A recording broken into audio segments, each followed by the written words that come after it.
Hola, buenos días. ¿Cómo están, mamás de Remamos? Bienvenidas a este programa donde vamos a hablar de un tema muy importante y un tema que es inevitable que como madres de familia y como familias asumamos cuando un hijo adquiere una discapacidad. Hoy les quiero hablar de un tema muy importante que es ese. Ahorita si se fijan estamos escuchando de fondo una canción hermosa que es una canción de Laura Pausini. No sé si se alcanza a escuchar. En cambio no. Porque yo no puedo acostumbrarme aún. Diciembre ya llegó.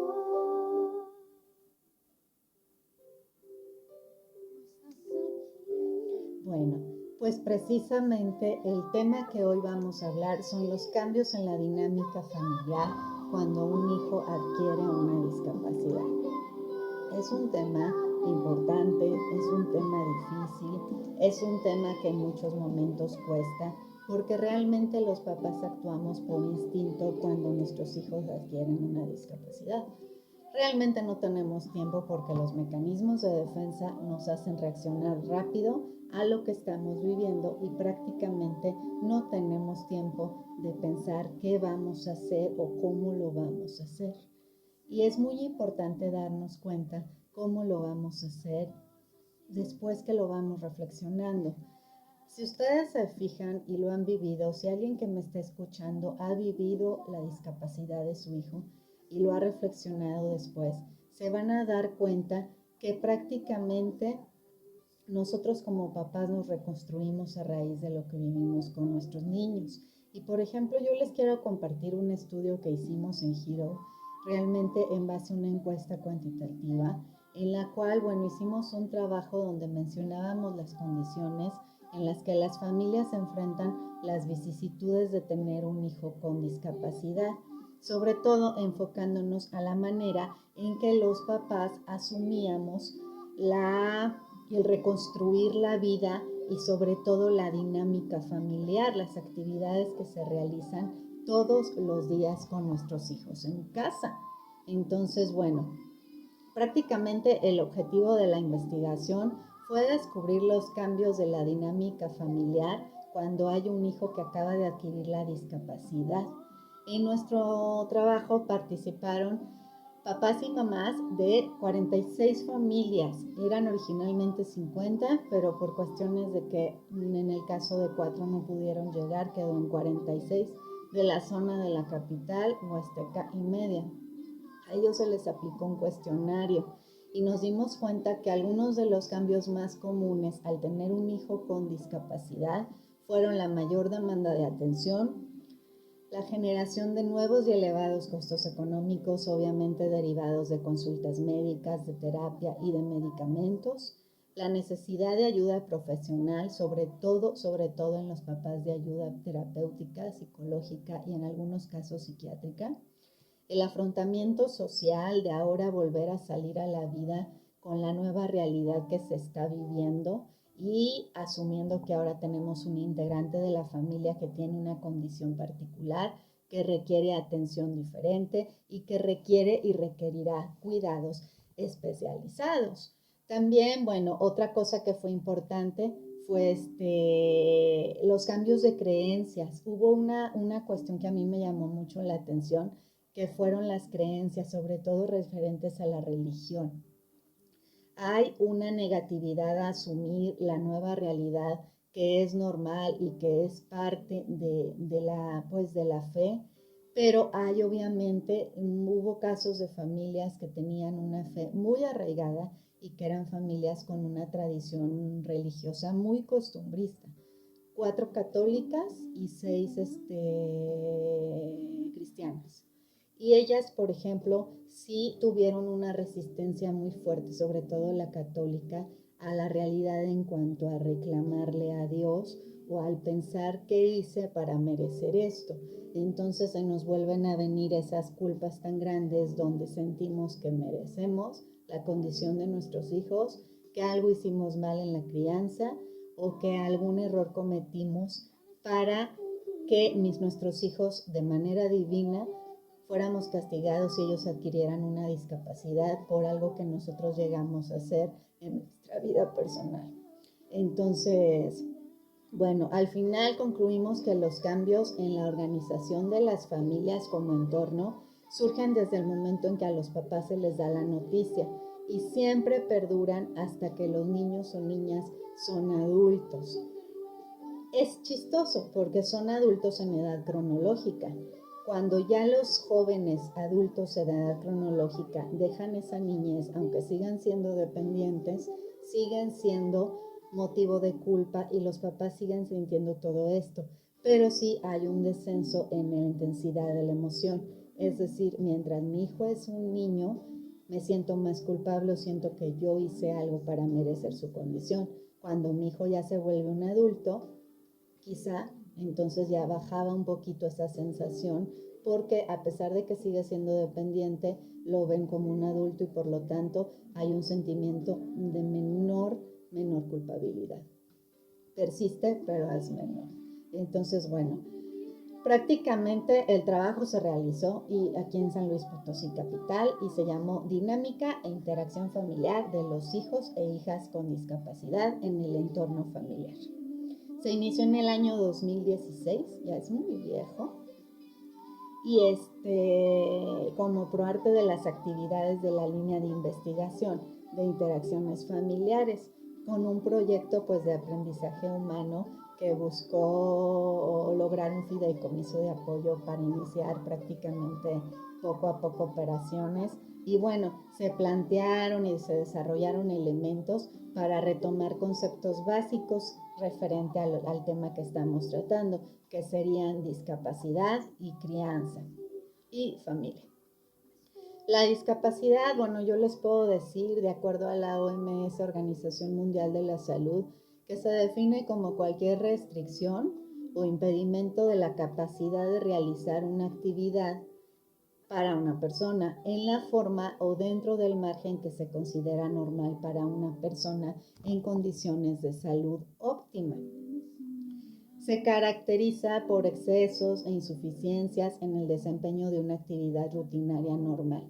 Estoy dándoles un concepto en base al funcionamiento, no como tal a la discapacidad, porque si ven este video algunas maestras me van a regañar y me van a decir, esa no es como tal la definición.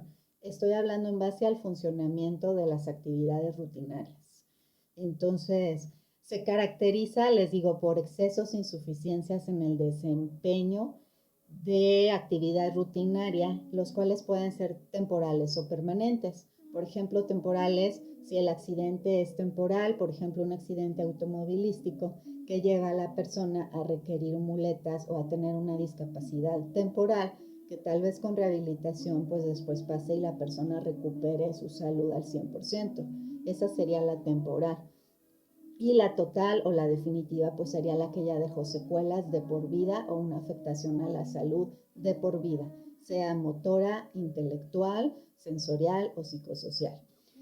También, bueno, hablar de la familia dentro del estudio nos dimos cuenta que prácticamente la familia, mamás, es la principal portadora de valores, de costumbre y de crianza y de creencias por medio de la convivencia diaria que tenemos nosotros padres con nuestros hijos.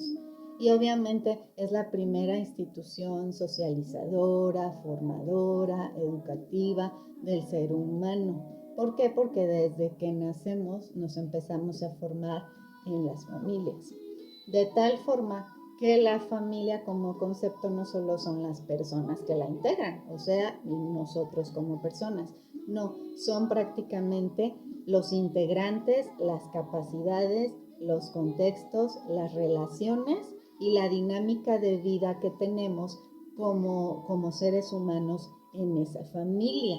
Entonces, hasta el momento de la llegada de un primer hijo o hija, es un fenómeno inolvidable, está el amor, la pasión, las ganas, todo es perfecto.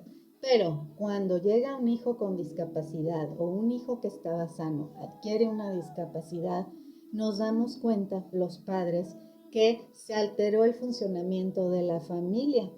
Por otro lado, también los hermanos, si los hay, generalmente funcionan con decepción, con enojo y sobre todo con mucha confusión sobre lo que está pasando. El hecho como tal de adquirir una discapacidad es algo inesperado, es algo extraño y rompe las expectativas sobre el hijo deseado, como lo he dicho en otras ocasiones. Obviamente, hay muchos cambios estructurales en el proceso de... Primero, bueno, ya lo hemos mencionado, vienen las etapas como tal del duelo, que ahorita no quiero andar tanto en el tema, pero bueno, generalmente las expectativas de los padres tienen una importante afluencia en las reacciones ante la noticia de que su hijo tiene una discapacidad. Todos los padres, todos tenemos expectativas referente a nuestros hijos, por lo cual al tener ese choque se cayó nuestro castillo, por lo que nuestro hijo creemos que no va a lograr, por lo menos a primera vista o a primera impresión. Generalmente pues se considera el tipo de discapacidad como la causante del comportamiento que tienen los padres hacia los hijos, así como del entorno familiar, de esa ruptura y de esa división. Sin embargo, no es así. La discapacidad no es un problema de la persona, del niño que la adquirió o del joven, ni de su familia. Es la forma en que están relacionados los vínculos sociales, el problema o el meollo del asunto. Prácticamente siempre trae consigo muchas implicaciones, lo cual es incluso sano y nunca se sientan culpables por sentir esos sentimientos negativos que tienen que ver con los aspectos del rol, con la salud, con los gastos, con lo educativo. ¿Qué pasa? Bueno, existen diversos roles tradicionales en la familia que parecen tener impacto en la dinámica familiar. Los padres generalmente se tienen que reorganizar. Esto es decir, hemos escuchado muchas familias que la mamá pues tiene que dejar de trabajar para quedarse en casa cumpliendo al 100% el cuidado de los hijos porque el hijo con discapacidad requiere atención 24/7 y el papá reafirma su papel de proveedor. En algunos casos ocurre al revés, son mínimos pero ocurren. En otros casos que son muy severos, los dos padres deben de dejar de trabajar.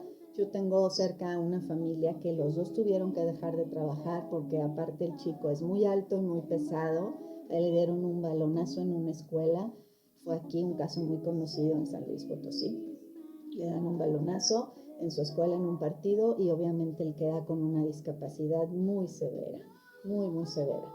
Entonces él por su peso y por su estatura no puede solamente manejarlo su mamá, necesita que también su papá lo mueva. Entonces los dos dejaron de tener un trabajo fijo como tal.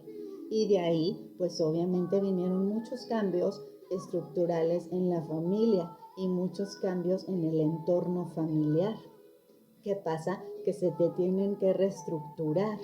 También, bueno, el estrés y los estados de ánimo clásicos son piso base para pensar que necesitamos atención.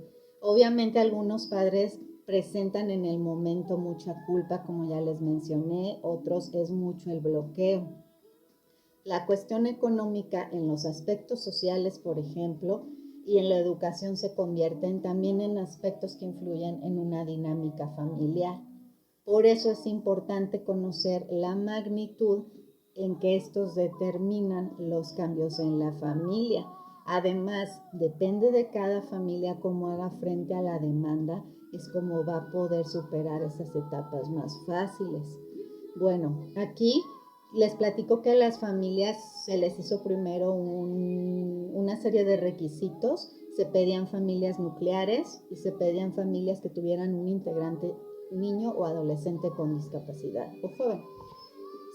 Se pidió que fueran 50 y 50, varones y mujeres, después quedó en 46-46. La edad máxima de los participantes de los chicos fue de 37 años, el mayor, el menor de 5 años. Y bueno, en el caso de la escolaridad, pues se les pedía que mínimo tuvieran secundaria a los papás por cuestiones de que pudieran comprender al 100 todos los cuestionamientos.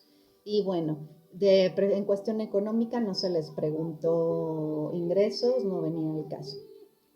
El instrumento, bueno, se validó en dos aspectos, los datos generales, y en el segundo pues vino la convivencia como tal con sus hijos con discapacidad. Se les citó, se aplicaron los cuestionarios y bueno, al final nos dimos cuenta que los cambios significativos que nos dan los resultados, uno es mayor atención. Los niños al adquirir una discapacidad requieren mayor atención ya que es necesario apoyarlos para que desarrollen nuevas habilidades. Es decir, quizá para que vuelvan a reaprender lo que ya sabían hacer, pero que perdieron por el accidente o enfermedad que tuvieron. Esto se da mucho en discapacidades psicosociales, se da mucho en discapacidades que son neuromotoras, porque el cerebro estuvo inflamado, porque estuvieron quizá en estado de coma, porque tuvieron alguna hipoxia cerebral o algún choque o alguna afectación de golpe en el cráneo que los hizo perder esa parte cognitivamente hablando. Entonces hay que reaprender y readaptar el entorno para que también la persona pueda reincorporarse y volver a empezar en el crecimiento, en el desarrollo y en el que reaprendan habilidades. Ha habido casos de chicos que reaprenden a comer, reaprenden a tomar un vaso de agua, a agarrar un cubierto. Las cosas más elementales las tienen que reaprender. Y bueno, en ese caso, la atención de la demanda es 100% porque papá y mamá deben de estar ahí y tener toda la paciencia del mundo.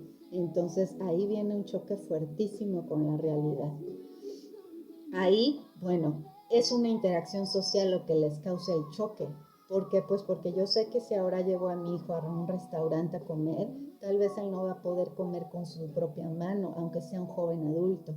Yo le tengo que dar en la boca. Entonces es muy impactante para los papás que aparte del hecho y del dolor de ver a sus hijos que tienen que reaprender, tienen que darse cuenta que van a ser objeto de las críticas y de las miradas curiosas.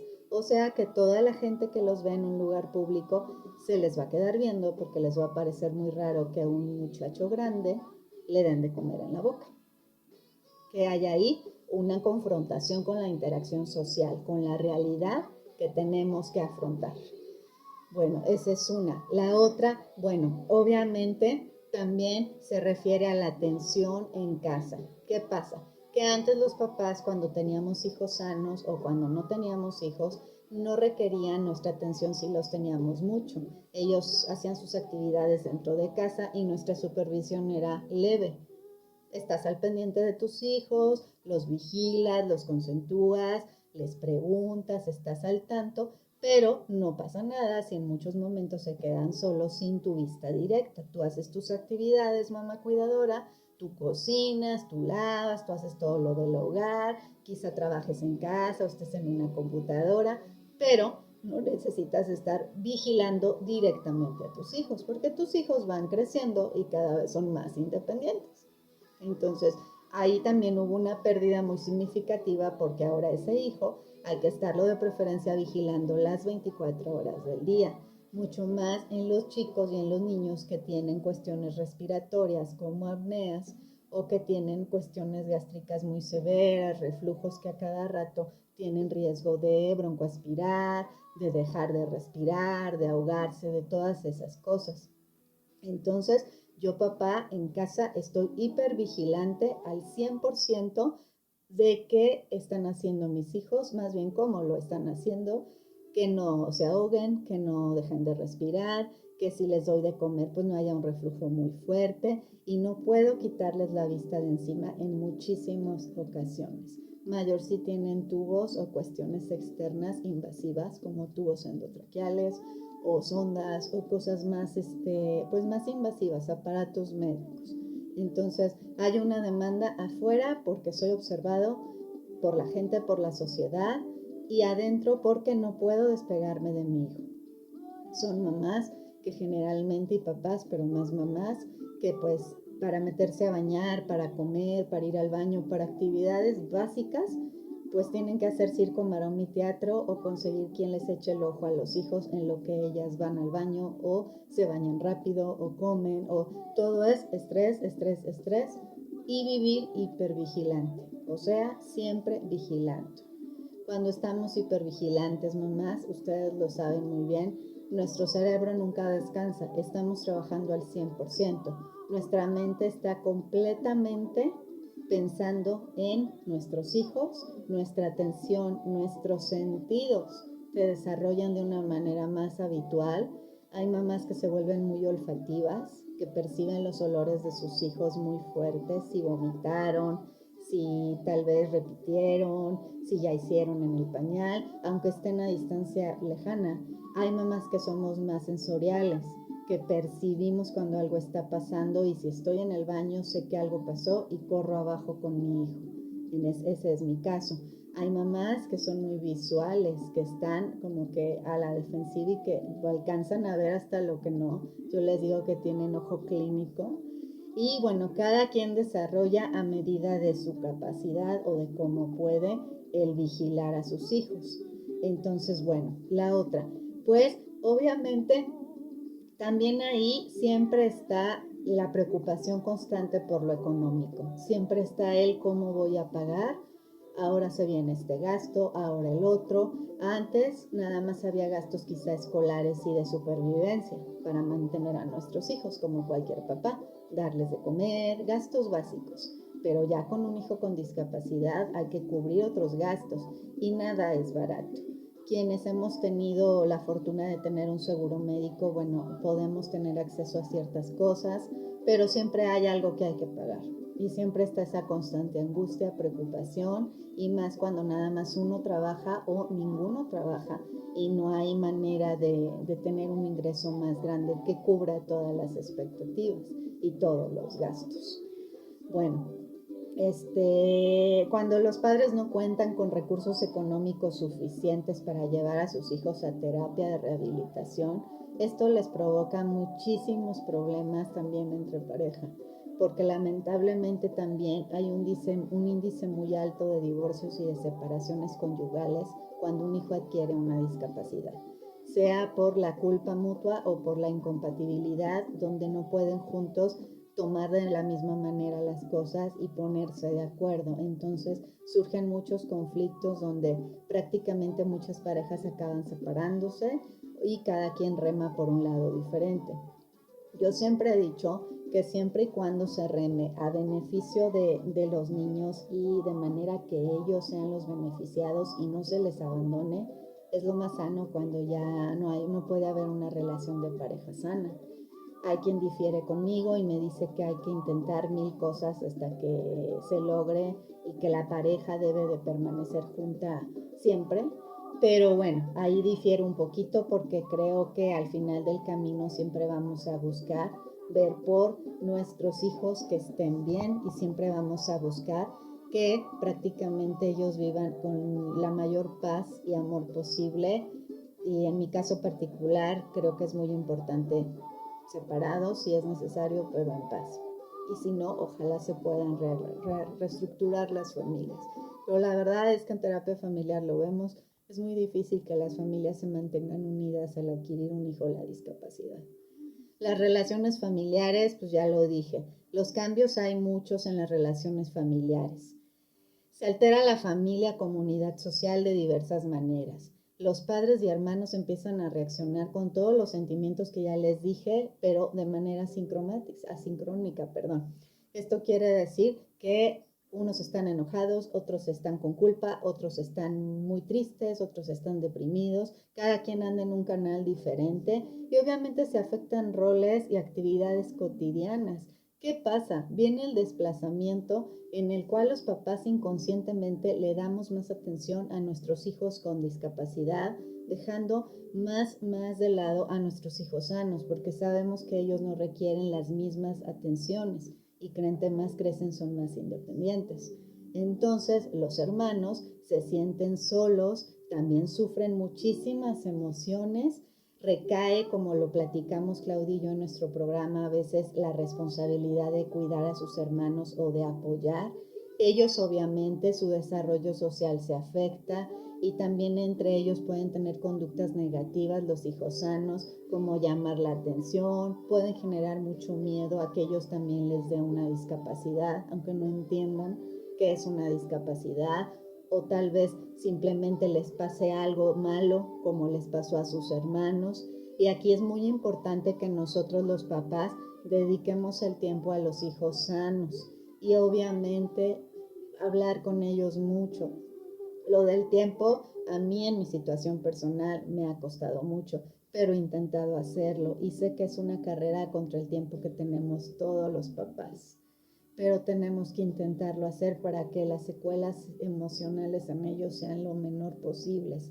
Siempre las va a haber, les mentiría si les digo que no, pero que sean lo menos posibles. Bueno, en el afrontamiento social, pues bueno, obviamente el hermanito siempre siente que van a hablar de su hermano. Siempre la familia, incluso la familia extensa, pero familia, es la primera en hablar de nuestro niño o niña y es lo primeras a veces en cuestionar a los hermanos de por qué le pasó esto a tu hermano. Y ojo, aquí es muy importante, si es necesario, pedirle a la familia que se reserve comentarios y la manera en que nos habla y le habla a nuestros hijos sanos. En la sociedad, pues bueno, como les digo, puede ser que no haya como tal discriminación tan visible, pero el simple hecho de salir a la calle y ver que voltean a ver a tu hijo incisivamente, ya es un hecho que uno siente como intimidatorio. Tal vez no haya maldad en esas personas porque por curiosidad y por morbo natural, todos volteamos a ver algo que es diferente en esta vida. Pero claro que al papá y a la mamá le duele mucho que volteen a ver a su hijo y a los hermanos también, muchísimo más todavía, porque no entienden como tal qué es lo que tiene su hermanito o hermanita. En las creencias, pues ya les dije, los papás religiosamente generalmente empiezan a rechazar, empiezan incluso a cuestionar lo que antes creían o a alejarse. Contados se mantienen en sus creencias fijas. Generalmente socialmente los papás comenzamos a aislarnos, a vivir en nuestra burbuja y empezar a crear un mundo único de nosotros. En cuestiones de perspectiva como tal en general al futuro, pues generalmente los papás no hablan, no suelen preguntarse qué va a pasar en un futuro, no suelen cuestionarse tanto porque están en etapa de crisis y pues bueno, al final empiezan a poco a poco aterrizar en cuanto empiezan a ser atendidos y a ver que sus hijos ya son atendidos en terapias o por gente profesionista referente a lo social de manera externa educativa, si el hijo ya estaba en un nivel escolar, pues si se puede reincorporar, se reincorporan con muchas dudas de si lo va a lograr.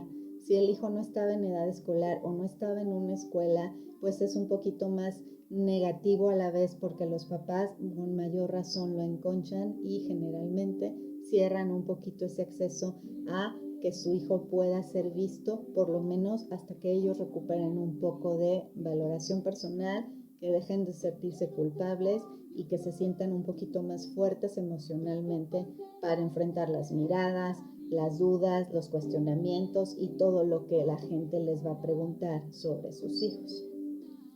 En Giro, pues bueno, nos dimos cuenta que al final el contexto de las familias que tienen integrantes con discapacidad, la dinámica familiar y el posicionamiento de la vida familiar siempre va a requerir de una interrelación armónica de toda la gente que conforma la familia, desde los hermanitos hasta los adultos.